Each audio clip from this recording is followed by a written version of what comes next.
ఇక చూడు ఇక్కడ జనాలు అయితే దేశంగా కూర్చున్నారు. అసలు వీళ్ళ సమస్య ఏంటి అనేది తెలుసుకుందాం.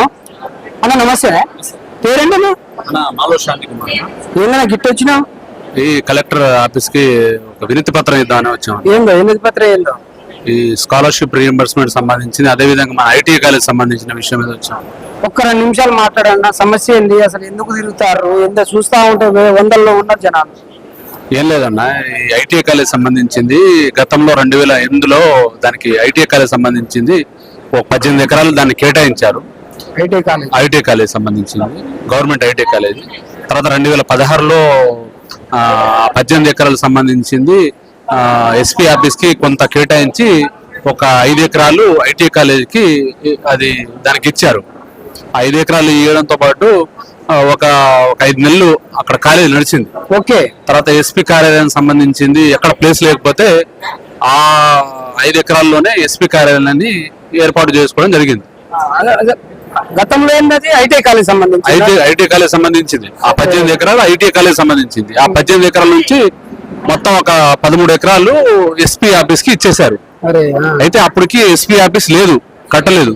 అయితే ఐటీఐ కాలేజీకి సంబంధించిన అది ఆ బిల్డింగ్ లో కట్టడంతో భాగంలో అది ఎస్పీ ఆఫీస్ కి ఇచ్చేశారు. మొన్నటి దాకా మన ఐటీఐ కాలేజీ ఇక్కడ మన సూర్య థియేటర్ ముందు ఒక గోడంలో తాత్కాలికంగా నడిచింది. ఇప్పుడు ఒక 5 నెలల కిందట మనకి ఐటీఐ కాలేజ్ అక్కడ షిఫ్ట్ అయింది. ఎక్కడ ఎస్పీ కార్యాలయంలో షిఫ్ట్ అయింది.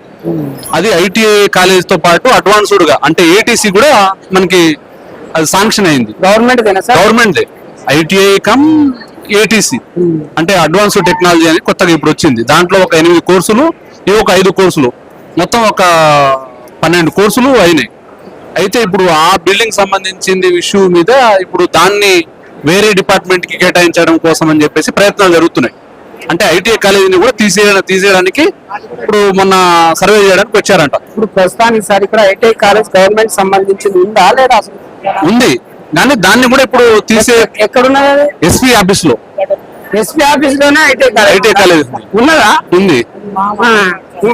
వెళ్తున్నారా విద్యార్థులు? జాయిన్ అవుతున్నారు. మేము కూడా ఈ రోజు పోయి వచ్చాం, మొన్న శుక్రవారం కూడా పోయి వచ్చాం. మరి బోటే ఉండదు అండి అక్కడ? ఎస్పీ ఆఫీస్ బోర్డు ఉంటది. ఎస్పీ ఆఫీస్ బోటే ఉంది కానీ కాలేజ్ బోర్డు లేదు. అరే మరి గెట్టా అండి.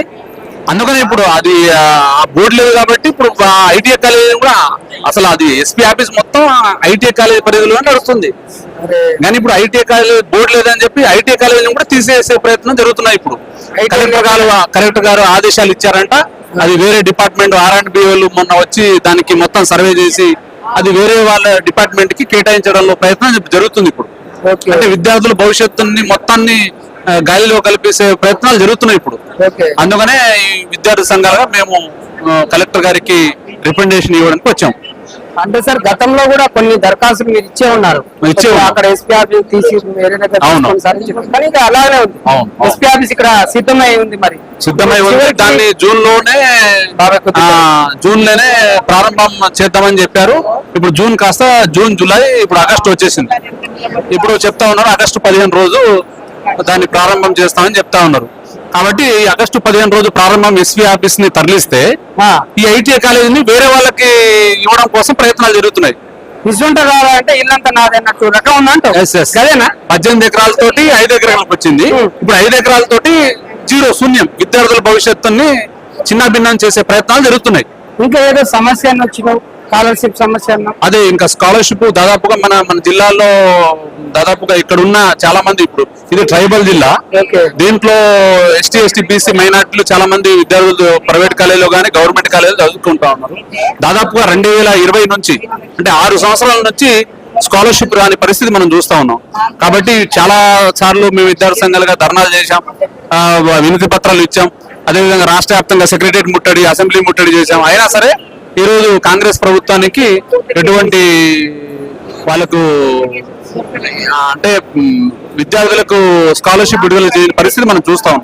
కాబట్టి ఇప్పుడైనా సరే కలెక్టర్ మేడం గారికి ఇక్కడ ఉన్న మన జిల్లాలో ఉన్న కలెక్టర్ మేడం విద్య మీద బాగా ఇంట్రెస్ట్ ఉంది. మీ సమస్య ఎట్టి బడ్జెట్లో తీర్చారని అనుకుంటాను నేను. అదే నా మట్టుకైతే ఏదో ఆ పేరుకి అన్నట్టుగా ఉందనేసి. ఎందుకంటే ఈ మధ్య కాలంలో గురుకులాలు మీరు చూస్తూనే ఉన్నారు, ఓకే. పేపర్ లో వస్తుంది, ఎలక్ట్రానిక్ మీడియాలో వస్తా ఉంది. ఈ రోజు గురుకులాల పరిస్థితి ఏంటన్నా? అదే గురుకులాలో ఇప్పుడు ఈఎంఆర్ఎస్ గురుకులాలు ఉంది, ఏకలవ్య గురుకులంలో ఉంది. అసలు ఒక నెలకు ఒక 5-6 ఇష్యూ జరుగుతున్నాయి గురుకులాలు. మరి అధికారులు ఏం చేస్తున్నారు? అధికారులు పట్టించుకోవట్లేదు. ఆర్సీఓ గారు ఉన్నారు, రత్నకుమారి గారు. ఆమె లేస్తే ఇంకో సంవత్సరంలో రిటైర్మెంట్ అవుతుంది. ఓకే. నెలకు 10 రోజులు లీవ్ పెడతా ఉంది. కాబట్టి ఈ రోజు గురుకులాల పరిస్థితి కూడా ఘోరంగా పరిస్థితి ఉంది. అక్కడ వాటర్ సౌకర్యం కానీ, మౌలిక సదుపాయాల సౌకర్యాలు కానీ, ఈ సౌకర్యాలు లేని పరిస్థితి కనబడతా ఉంది. ఈ రోజు మెను కూడా గురుకులాల్లో, ఈఎంఆర్ఎస్ గురుకులాల్లో కానీ, జనరల్ గురుకులాల్లో కానీ ఎక్కడ కూడా మెను ప్రకారంగా మెను పాటించడం లేదు. విద్యార్థులు ఒక సమస్యగా ఘోరమైన పరిస్థితుల్లో ఉన్నారు. చాలా ఇంకోటి ఏంటంటే ఈ గురుకులాలు చూసుకున్నట్టయితే మొత్తం ప్రైవేట్ బిల్డింగ్ లో నడుస్తా ఉంది. ఎక్కడ కూడా గవర్నమెంట్ బిల్డింగ్ ను శాంక్షన్ చేసి గవర్నమెంట్ బిల్డింగ్ కట్టే పరిస్థితి లేదు. మొత్తం ప్రైవేట్ బిల్డింగ్ లో నడుస్తా ఉంది. ఈ ప్రైవేట్ బిల్డింగ్ లో నడుస్తున్న వీటిని డెవలప్ చేయకుండా మళ్ళీ కొత్తగా ఆదర్శ గురుకులాన్ని తీసుకొచ్చి, ఇంటిగ్రేట్ గురుకులాన్ని తీసుకొచ్చి ఈరోజు కురివి అయ్యగారిపల్లిలో గానీ, కొత్తగూడలో గానీ